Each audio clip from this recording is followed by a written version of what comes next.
Washington, D.C. is my home away from home. I've worked here for the better part of 3 decades as a founder, entrepreneur, policy expert, and author. Probably the longest title. Everybody sort of shortened it to ONC for sanity's sake. Mercifully. Yeah, mercifully. I've learned leadership secrets from many healthcare executives who understand that Washington is the largest payer and regulator of healthcare. She said, well, because you'll never get a husband if you do that. I began interviewing healthcare leaders many years ago because what better way to learn how they think, why they make it to the top, and how they remained there. Think about what was your most challenging engagement. Healthcare has been the most difficult problem, I think. Let me just say that. We'll talk about that later.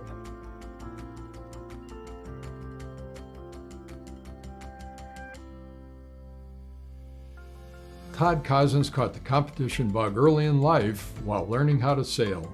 He went on to become an Olympic-level sailor and an Olympic-level entrepreneur and investor. Competition and a can-do attitude fueled Todd as an athlete and a business person. He shares the story of his early days as an operator, how he took one company public and founded, grew, and sold another, and led growth through M&A in yet another. Todd shares his learnings about the importance of good company culture and how leaders cultivate it. Todd was invited to join Sequoia, where he refined his approach to investing, and he shares his key learnings with us. He also explores the importance of founder CEOs and how to evaluate them, the importance of recognizing and supporting the balance between governance and management, the difference between venture and growth funds, and the size of the investment that Transformation Capital is prepared to make in their portfolio companies. For future entrepreneurs, Todd recommends that you reflect, talk to consumers, and make sure you're solving a needed problem. Good morning, Todd, and welcome. Always great to see you, Gary, and I love your background there. Thank you. We're here in front of the Capitol. We're pleased to have you with us today on the microphone, Todd. You and I go way, way back, so this will be fun to discuss some of our past experiences and bring us right up to date. We're interested, of course, in leadership on this show, and you've been a leader in many different ways, as an entrepreneur, as an operator, as an investor. Very cool background. Before we dig into the specifics of the professional career, let's look at how you got started in all this and think about kind of early stage. What was your life like growing up, Todd? I was, pretty typical Midwest, suburb of Chicago, growing up Evanston, Illinois, typical Midwest family. My father was a, many-time entrepreneur, so that's a little bit how I got that bug. My mother was, just a real people person. And, she taught me a lot about, the value of relationships and, really, talking to people from their point of view. What about the young Todd? What did the young Todd think about leadership? Young Todd didn't really know much about leadership or really think about it that much. I could say that, I was very goal-oriented in some ways, but at the same time, I was a typical kid. I grew up in kind of what I call the Vietnam War hangover. Like I was too young to go to Vietnam, but it was all the hangover from the 60s, and we were kind of a skeptical generation at that point. Nixon had just been removed from office, and we were skeptical about everything. We were skeptical about all the hopes and dreams of the kids in the 60s. We were skeptical about government. We were always, asking questions and as I said, that whole kind of aura of skepticism was kind of our generation. Well, you mentioned your father was an entrepreneur, your mother was a relationship person. Do you think your leadership style today came at all from your parents, Todd? Oh, very much so. Yeah, my father was always, just a great mentor to me. He was always probing, questioning, always looking at the other side of problems. And my mother was, her last job was running the volunteer department at Evanston Hospital, and she knew everybody. It didn't matter whether the CEO or the janitor. She was in the Super Bowl pool with the janitors in the basement, and she was at cocktail parties with the CEO, and I learned a lot about how she really got into other people's soul, and got to know them. And you should have seen her funeral, man. It was just packed with all those kind of diverse people from all walks of life. What about your first leadership experience? Can you think back to that point? What was your first leadership experience? I would say, nothing really would stand out except for when I was in junior high school. We had these things called the YMCA clubs, and you would get a group of kids around you from your school, and you would compete in sports, and football and basketball and baseball in the spring. And I started to get some of my friends involved, and I was kind of the de facto leader of that group. And then, we were an integrated school, Evanston, about 20% Black, 15% Jewish, kids from all walks of life. And I started to become friends with some of the Black kids at my school, played ball with them, and I brought them into the Y Club and started to build that up. And I didn't understand anything about race relations one way or another. I just thought these were great kids, a lot of fun, and we got to know each other. I went to their houses, they came to my house, and I would say we ended up with that club about 80% Black and 20% white, and we didn't think anything about bad towards each other or anything. It was just learning, lifestyles of the other. And so I put that group together, and we were very successful, winning a lot of the sports and teams in the games. And that was probably my first real taste of building a team. Great grounding from your parents and the right instincts from you, for sure. Where did your interest in healthcare come, Todd? In college, a friend of my father's was a doctor at Northwestern Hospital, and I was looking for a summer job. So I got this paying job to be an orderly in the operating room at Northwestern Hospital. And, I was at the lowest rung there. I was, cleaning bedpans and taking gurneys around, etc., and taking orders from all the nurses. And it was a fantastic experience. I did that like summers. I did that winters. I took shifts when, the other people wanted to take time off. And I got to really see about, patient care, bedside manner, what to say to a patient, what not to say to a patient. The hierarchy of a hospital, because I was at the lowest rung. So I learned that taught me a lot later when I was selling to hospitals. You got to get everybody to be on your team and to support you at all levels. You got to sell low, high, middle, and get everybody to meet in the hallway and say, X product is the best product. And, Todd's, one cardiologist once told me, "You're the pushiest guy I've ever met, but in a way that I really like it." Well, I may have started on a lower rung than you did. I was a wall washer in a hospital for the 4 summers during high school. And to this day, learning healthcare from the ground up is really important. We're all interested in healthcare, Todd, but we're really interested in your Olympic sailing experiences.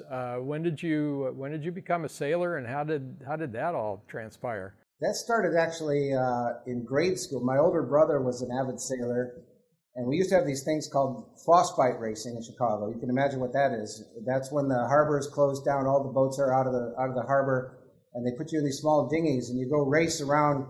If you, for instance, capsize, you got about 10 minutes to get out of the water, and it was just racing and winning races or losing races. I just got the bug. And then the other thing about that Chicago Yacht Club where I grew up sailing, we had 3 Olympic medal winners, gold, silver, and bronze from previous Olympics. And we'd be racing these guys on the weekend. So it was like going out with Jack and Arnie playing golf. So I got the bug from them. And then I think it was one time my brother and I were on the boat and in a weekend race, and those champions were in the race, and we got a lucky shift on the right side of the course and won the race. And I was just, overjoyed. And then when the silver medalist came up to me and he said, "Nice job, Todd." I think that was the moment I got the sailing bug. And then, from there I did 3 Olympic campaigns, and, hardest thing I've ever done by far to date, I'll tell you. What did you learn about leadership in your 3 Olympic campaigns? The question is, were we going to go out there and just kind of be a spectator, or were we going to try to beat all the other guys? So it was first having the attitude of, we're going to win, and we're here to win, and that's it. And in order to do that, sailing is a particular sport. A lot of people don't understand the sport, but it's about, you got to understand aerodynamics, you got to have the fastest sails, you got to know a lot about mechanics, how all the blocks and the sheets and everything on the boat work. You have to understand meteorology, because that black cloud's coming to you. Is that going to push the wind to the left or push it to the right? You can lose a 200-yard lead on a small wind shift. And hydrodynamics, the boat, we'd sand the boat with 2,000 grit sandpaper. You can barely, it's just like regular paper almost. And it was about preparation and no excuse to lose. I learned a lot. One of my mentors was Dennis Conner, and we raced a lot against Dennis. And he was all about that. No excuses. Don't come in after the race and say, well, I lost this race because I didn't have the fastest sails. You got to be prepared at every aspect, and you got to be constantly thinking about your weak areas and focusing on your weak areas. And I think that has a lot of parallels to building a company. Well, let's get on to your experience as an entrepreneur and an operator, starting out with Marquette Medical, then, of course, Pisces, and then Optum. But back to Marquette Medical, how did you catch on with Marquette Medical? I know you ended up really driving the IPO process and the sale process, but what was the first connection with Marquette Medical? Well, I was out in LA training for the Olympics, and I needed a job. I didn't have any money, and sailing is a very expensive sport. And the Olympic Job Opportunities Program had me lined up to work at a bank and get paid full-time and practice half-time. Well, at that point in my life, I didn't want to work for a bank, even if they paid me full-time and I could sail full-time. But I found this job with this medical distributor who distributed Marquette's products, and I was doing just basic tasks. I was the lowest guy in that rung too. And then one day, one of the sales guys in LA quit, and the boss said, "Hey, go out and take this EKG machine to this hospital and leave it there, and maybe talk to them a little bit about it. Here's what you should say." And so I became a salesman, and I really got that bug, because that was all about winning. That was all about being prepared. And that was also about getting, I was on straight commission when I started. So I didn't eat or pay for my sailing unless I actually sold something. So that put the right kind of pressure on me, the right kind of motivation. And within 18 months after that Olympics, I became the #1 salesman in the country. And, I was just focused on my job. And then, that was the beginning. And one day we were sitting around at a meeting in Milwaukee at the company headquarters, and the founder said, "Does anybody here know a foreign language?" And I said, "Yeah, I speak French." And he says, "How'd you like to go run our European operations? There's 2 people over there and $1 million in sales." And I said, "I'm all for it." And then, built up their European operations. We built 12 subsidiaries in about 5 years, did a couple of acquisitions. And that was really the impetus for us going public, having that incremental revenue that we weren't expecting, very high margin revenue, and selling into all these countries and all their health systems. I think I've been in every major university hospital in Europe, and those days we were selling in Eastern Europe. We were selling in the Soviet bloc. We were selling, had to go in and those are actually great sales, because they're all letter of credit. They paid cash up front. Actually, that was one of my favorites. And then, worked my way up, and I took the company public with the founder, Mike Cudahy. That was an incredible place. That taught me a lot about building a company. That company had an incredible culture that Mike built up. He was an entrepreneur. He was just, I would call him And he called himself a benevolent dictator. In other words, I'm going to build a team, I'm going to treat people fairly, but at the end of the day, I got to make the decisions. But we had beer and wine in the cafeteria, and people think, oh, did you abuse that? No. At the end of a really hard week, we'd meet there rather than go out to a bar or something and have a few beers. We were the first company to have an in-house daycare center, and it was just all about motivating the team, making everybody feel like they were part of it. Everybody had stock options, and it was just an incredible culture that, whatever I did next, I would hope that I could help lead or be part of a culture like that. So once the sale occurred and you got to thinking about next steps, you envisioned Pisces. What was the thinking there? How did you kind of compute all of that, Todd? Well, selling all these high-end medical equipment into hospitals, like patient monitors with heart rate and ECG and blood pressure, and then we started adding pulse oximetry and mass spectrometry and all of these parameters. And I'd go into the ICUs and see the nurses, all we did was make their life more difficult, because now they had to write even more vital signs down on these big, huge paper flow sheets. And I saw them spending so much time on busy work and so little time on the patient. And I met a doctor that had developed basically what you call today electronic medical record for these areas of the hospital. And I said, this is the next thing here. How could you make the data organized around the patient more automated, taking feeds from all those devices so that the nurses didn't have to write down the notes anymore, the vital signs? And how could you make a platform that would automate every aspect, which would not just lead to clinical data, but financial data? How could they do better with their billing? And hospitals are notoriously bad for receiving the money that they bill, etc. So we had that idea, and I seeded that company. Actually, he had done a deal with IBM early on. I bought the assets from IBM, and I was originally going to be, just an investor on the board. And the founder said, "Hey, why don't you come and run this company? I'll develop the product." And we did that, and we got a few, early big customers like Mayo Clinic. And then I looked at that and said, "Okay, we got the order.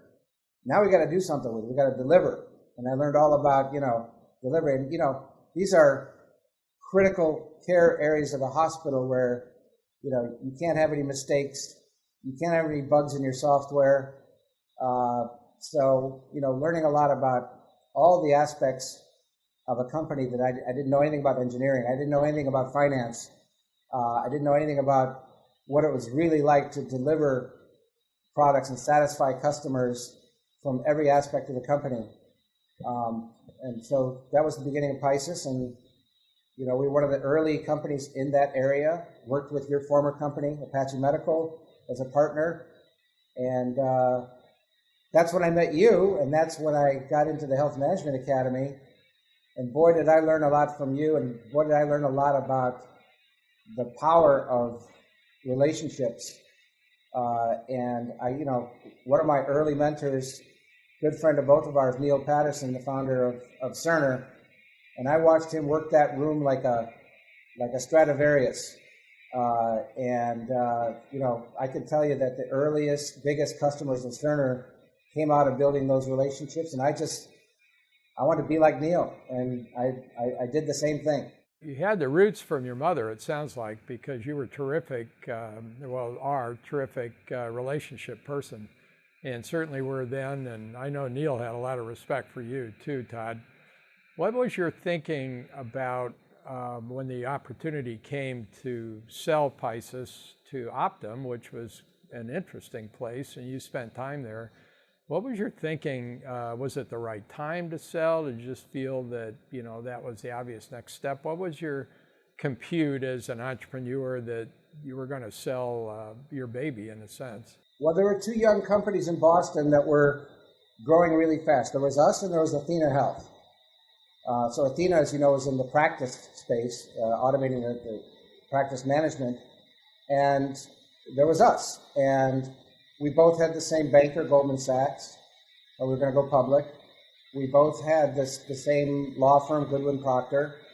And we both had the same lineup for the banking team for our IPOs.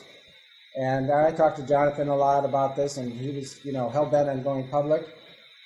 We looked at our revenue, where we were at, and we said, look, we probably are just going to be like a $500-600 million public company with very little analyst coverage. And that was a pretty big IPO in those days, by the way. And so we made it, and we also had our eyes on an acquisition. So in a 1-month period, we pulled our S1, we made the acquisition, raised capital, and did all that in a 30-day period. And that was a company called Lynx Medical Systems that we added a whole bunch of financial, that turned our product really into gotta have product. And that's when we really, really took off. And so built that up, and we went through the financial crisis of 2009, but healthcare wasn't as affected as other markets. And then in 2010, we were going to revitalize our IPO again, and again we're about to get our S1 done, and then United. That was right about the time that the Affordable Care Act was passed, and they had things like medical loss ratio, which payers were freaking out about, like how much money is the government going to let us make? And so United kind of freaked out about that, and we all know that United made more money than ever on the Affordable Care Act and subsequent events. But we looked around, and they approached us under the idea that they were going to, as United had grown, they were basically a roll-up of 108 different health plans. Every time they acquired a health plan, they got a claims engine or an analytics platform or another piece of technology or services. And they used to throw that in the basement of United and call it health services and report at the end of the earnings call. When the Affordable Care Act hit, they decided to dust that off and do a string of pros acquisitions.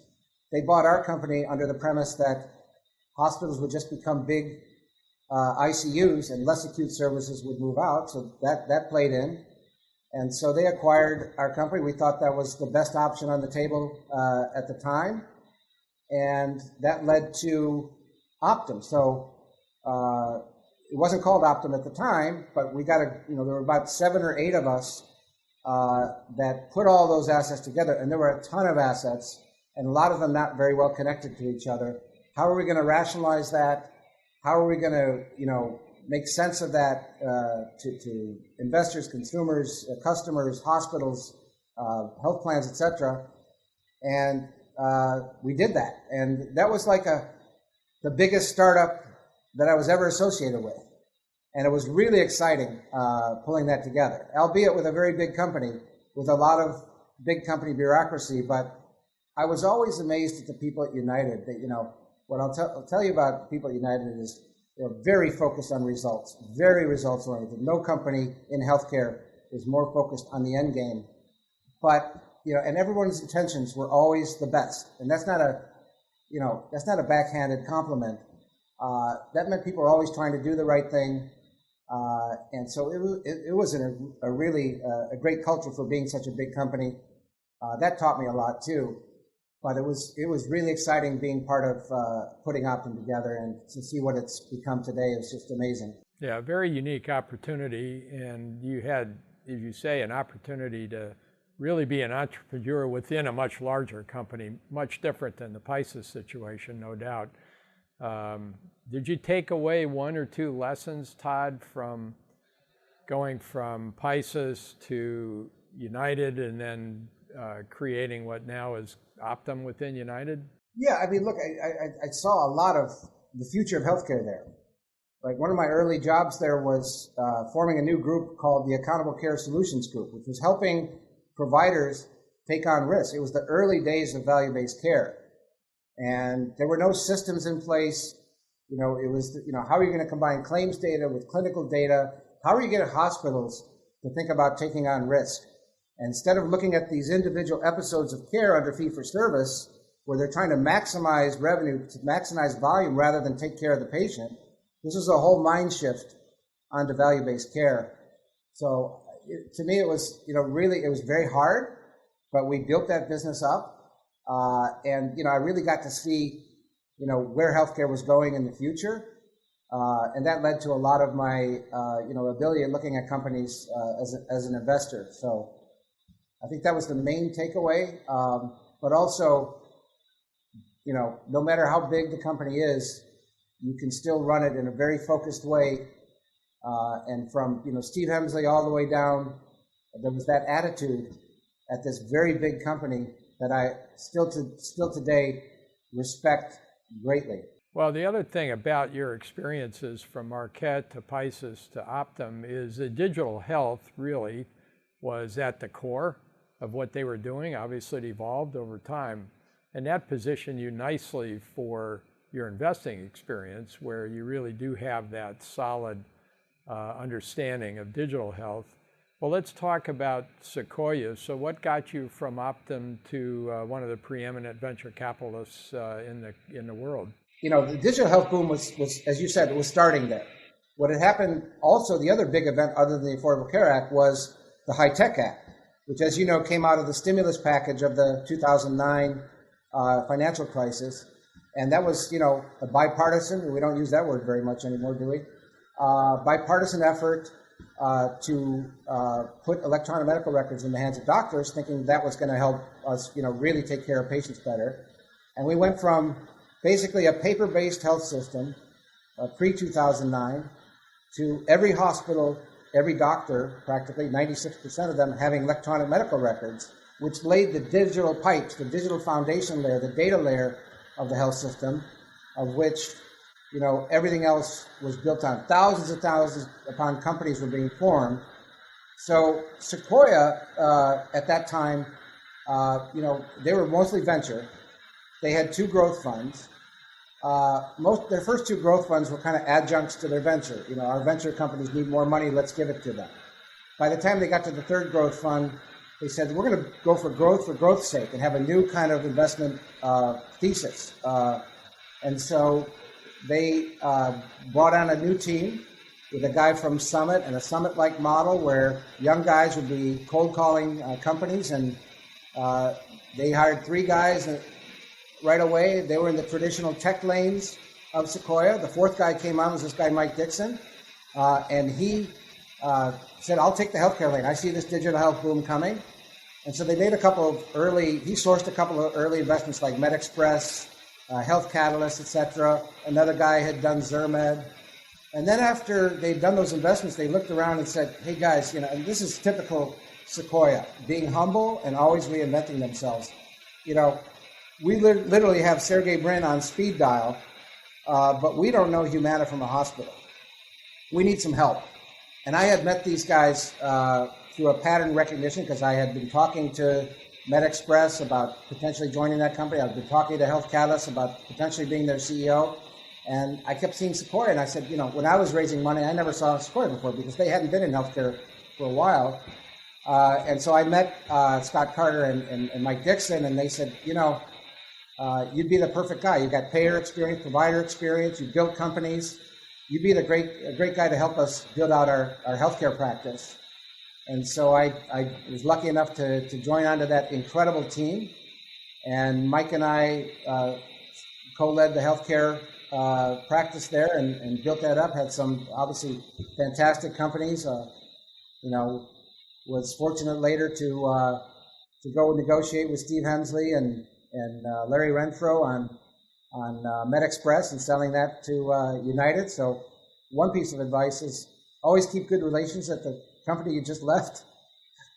Yeah, it was an incredible experience being at Sequoia. I got to tell you, it is truly the best investment platform on the planet for many, many reasons. Well, what stands out? I mean, you mentioned a couple of things, but let me ask the question directly. What stands out as a takeaway when you left and informed Leerink Transformation? But what stands out? How did they relate to their portfolio companies? How did they relate to being on the board of some of the portfolio companies? How did they manage that differentiated them from what you might have been used to at that point? The focus of Sequoia is 100% on the entrepreneur, on the company, on its market size, dreaming big, but acting small, small ball. How do we fix this company?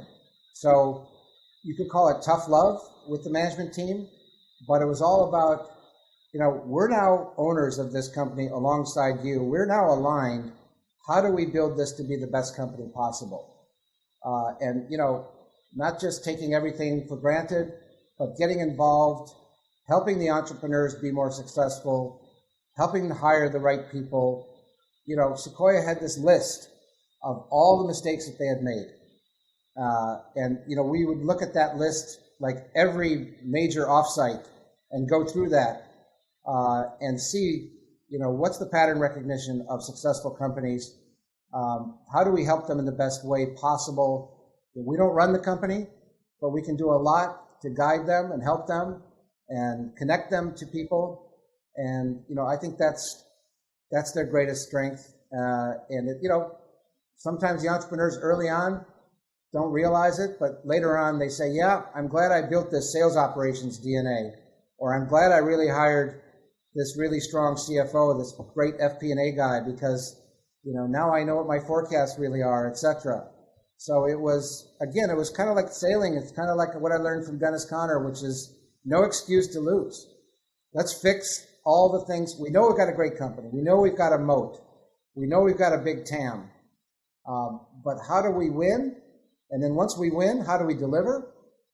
And, a lot about operating, a lot about strategy, and just really, focusing on the end game all the time. Founding Leerink presented, I'm sure, a kind of a really interesting personal next step, but it sounds like it might have been somewhat difficult to leave Sequoia. What was that decision process like? Well, it was really hard.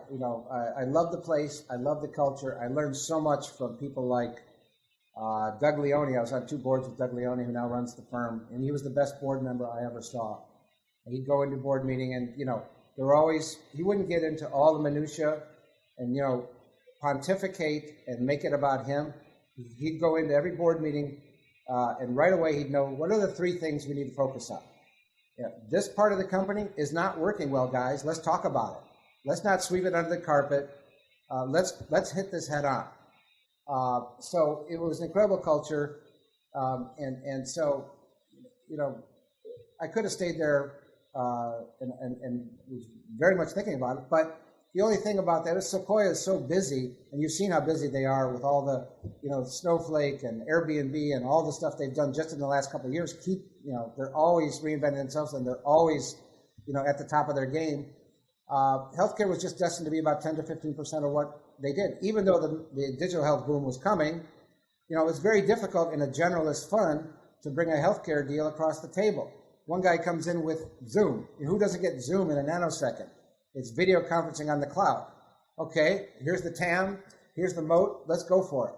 What do you got, Todd? Well, I got this fantastic company that helps payers with their managed Medicaid contracts close gaps in care and improve their HEDIS and STAR ratings. And everyone's like, all right, Todd, I'm going to need about an hour to figure out what you just said.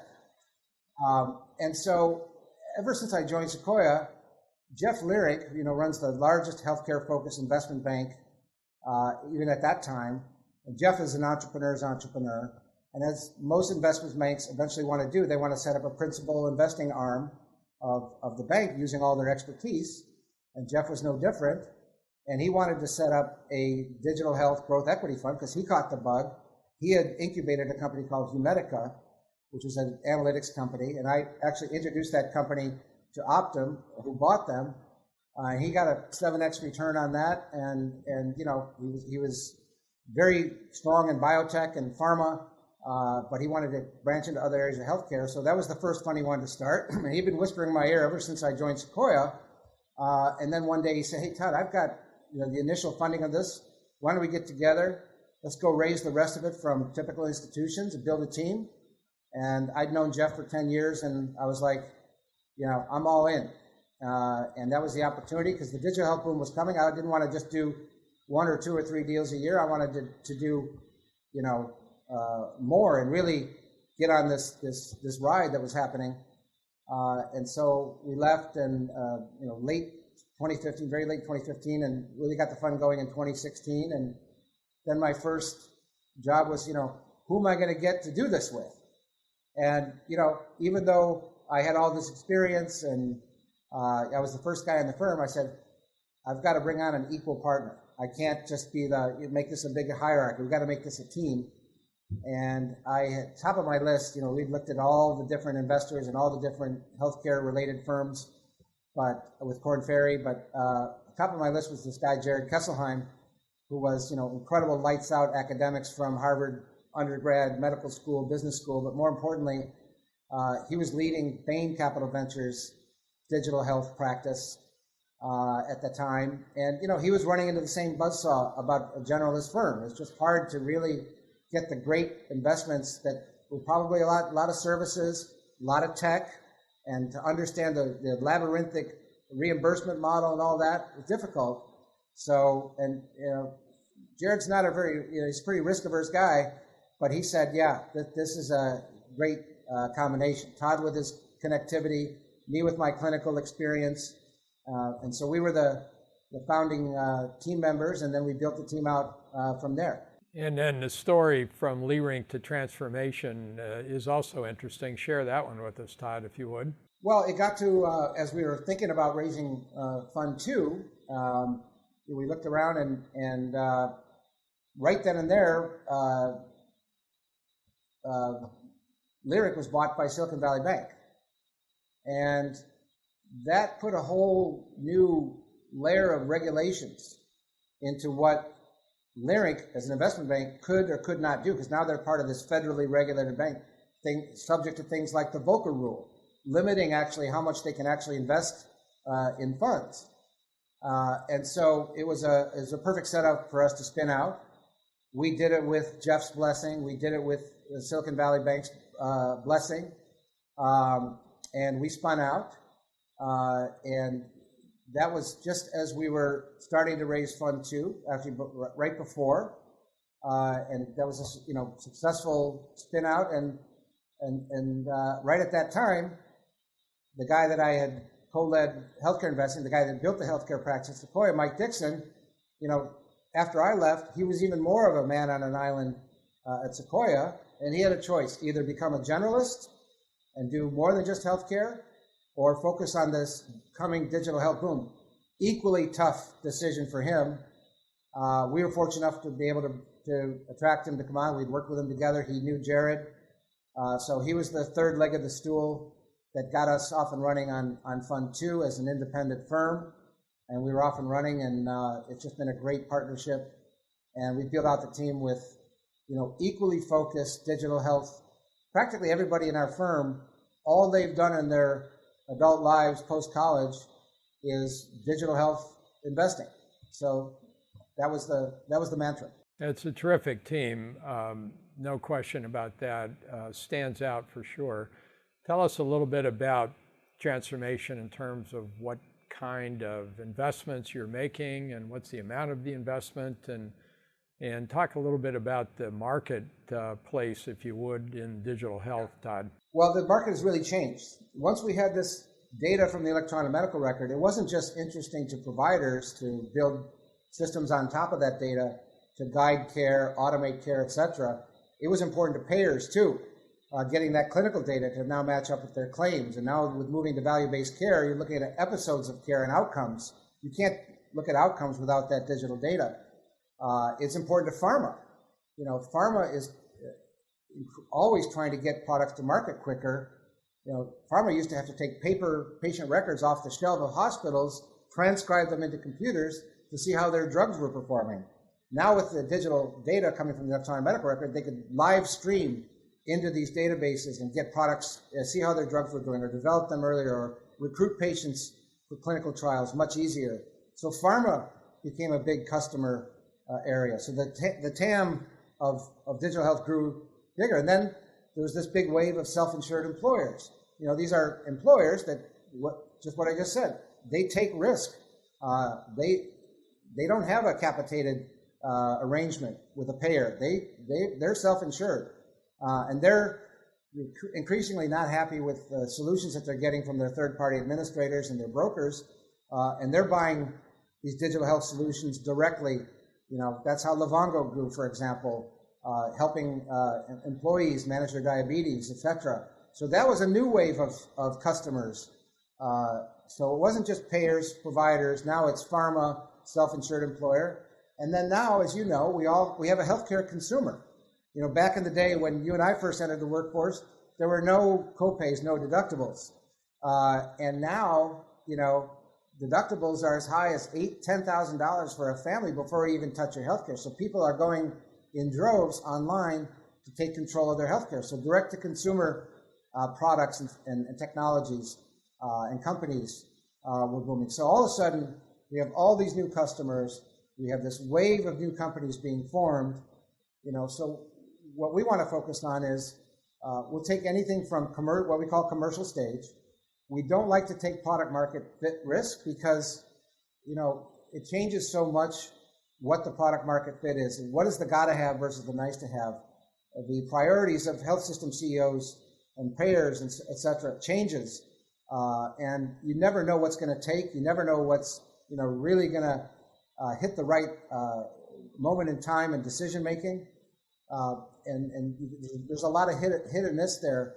So we wanted to see companies with 4 or 5 customers that installed the product, no betas, no giveaways, that actually delivered those products. Customers paid for them. And we could, with our network, we could do a lot of stealth diligence. We could talk to customers that we knew either had the product or didn't have the product and go out and talk to them. And it was really a lot of that talking to customers that would guide us on these growth companies. And then as the companies grew, we knew we could help them a lot with introductions. We have this big, deep and wide network. We had a lot of experience building companies before, so we could impart some of that to them. And so, take them all the way up to, pre-IPO. And that's kind of what we do. Our sweet spot is anywhere between that commercial stage, which could be sub 10 million in revenue, all the way up to pre-IPO. We don't need profitability as a proxy for whether a company's going well, because all the hyper-growth companies are probably losing lots of money, expanding. If they've got a great product with a great moat, they're expanding their sales force, they're building out new products with engineering. As long as you can understand the unit economics, the gross margin profile at a steady state, what that looks like, and are they charging enough and getting paid enough, you can make pretty good judgments about what are the right companies to invest in. Todd, where does the founder CEO fit into your formula for assessing investment in a company?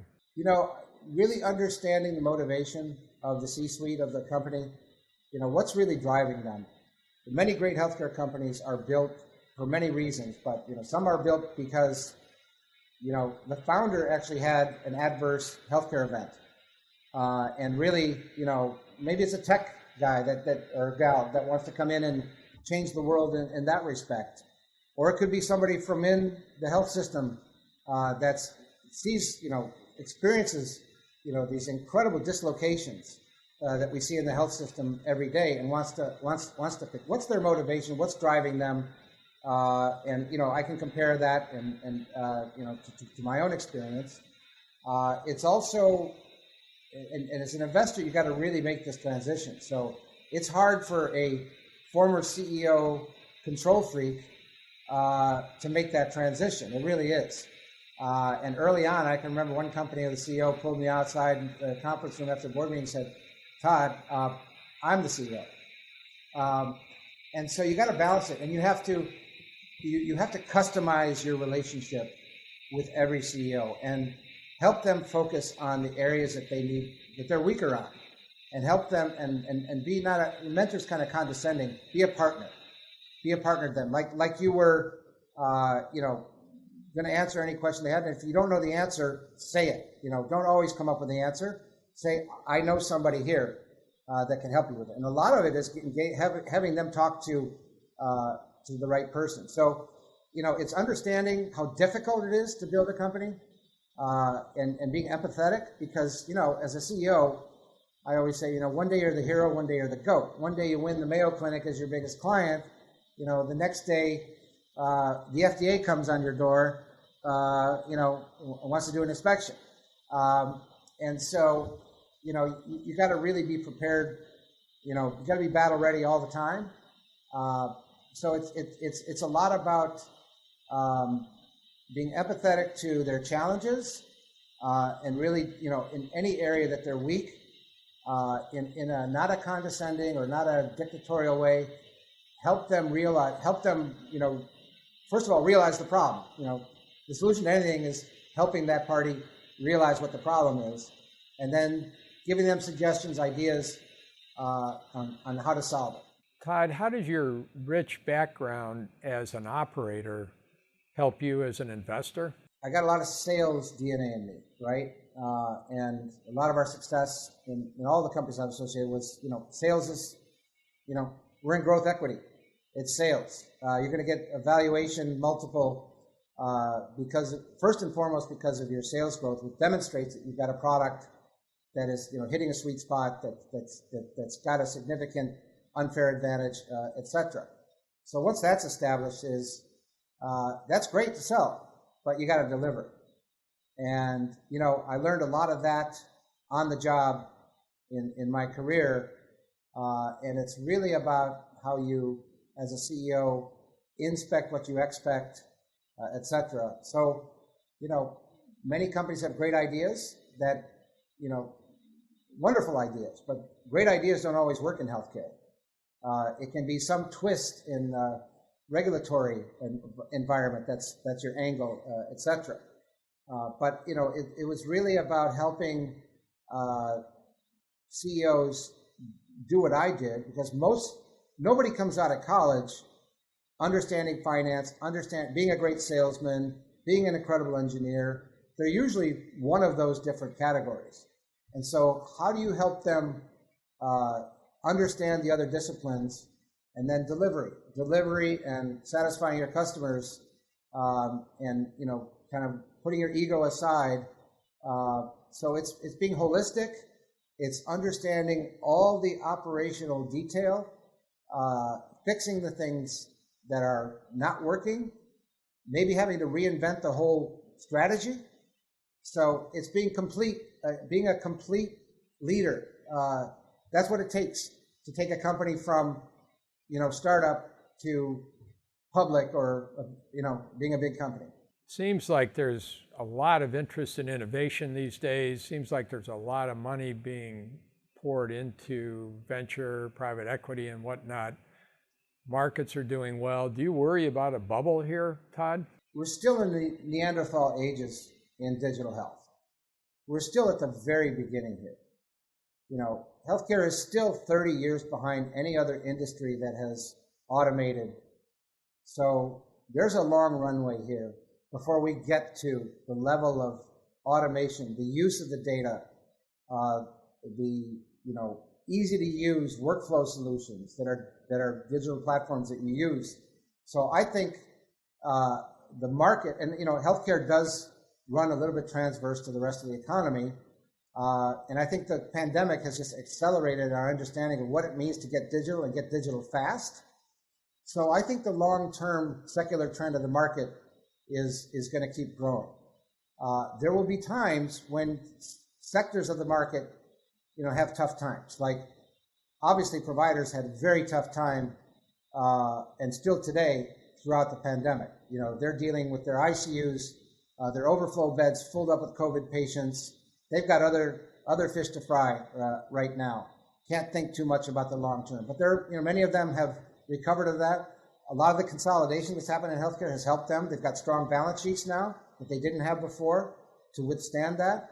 But at the same time, you know, when the providers were struggling, the payers were, you know, flush with cash, but also competing with each other. You know, Optum is the big behemoth, but all the other payers, Anthem, Cigna, CVS, Aetna, Humana, they want to build their own Optum. So they're trying to acquire companies, build companies within themselves. So there's the appetite on the M&A side. Then you have big tech, Microsoft, Amazon, Google trying to get into healthcare and acquiring companies. So I think there's going to be there's a long-term, strong, positive tailwinds here. The pandemic has only, what I tell people is we still have a $4 trillion TAM, which is the money we spend on healthcare. What's changed is the adoption rate of this technology. It's gone up dramatically. So what we thought was going to be a digital health boom, Fund 1, became even accelerated from that in Fund 2. So I think this is an unstoppable train. That's not to say that each sector of this area won't have its rough spots going through some of these adverse events, but overall, I think I'm still very, very bullish on where this whole digital health market is going. I agree with you 100%. And you made the point earlier about the High Tech Act. So we spent $35 or $40 billion last decade to digitize medical care. We haven't even begun to realize the benefits of that yet. And you're just on the early stage of that with Transformation Capital. So well done. Todd, this has been a terrific interview. I have one last question, if I can, and that is for our audience that are, those in the audience are earlier stage leaders, earlier in their career. What advice would you have for them? First of all, make sure that you're really solving a needed problem. And I would say, in your early days, you may have a great idea. I would get out there and talk to who your prospective customers might be, will be. I would, if you're selling a new value-based care analytics tool, I would get into every aspect of what that means. And I would talk to people at payers that are still, talk to the CFO of the hospital who's probably still got a huge dependency on fee-for-service. I would talk to caregivers in ICUs, oncology departments, et cetera. Understand, really the problems that they're experiencing every day. And get a lot of, advisors around you that really understand this space. I've seen the most successful entrepreneurs in this space are sponges for that type of information. We've got a couple in our portfolio, Jay Desai at PatientPing or Amano Sabak at Memora Health. They are constantly out there talking to former entrepreneurs, customers, getting really into every detail of what the problem is and then what is the right solution to bring it to. So that's the first piece of advice. And then secondly, as you start to build your company, hire the best people you possibly can, and don't worry about it. Stay a couple steps ahead of them, whatever. This is a very, very complex space, and you have to have subject matter experts. You have to have company building experts, the financial aspect, sales operations, just to be able to get into the mode of, predict, if you're going to be a big company, you got to beat and raise, under promising, over performing, and make yourself holistic and focus on the things that aren't going right and fix them and get lots of support and advice from real experts. This is a market where you really need that expertise, and build a team around you that is absolutely the best. Hire slow and fire fast. If you're not working out, if you're just not the right person, rip the Band-Aid off. But if they're the right person, give them everything they can to be successful, and make it an orchestra, not a bunch of musicians, tuning up. That's a great place to land here, Todd. Lots of wisdom in this conversation. Thank you so much for your time. Great to see you again, Gary. Thanks a lot. Take care.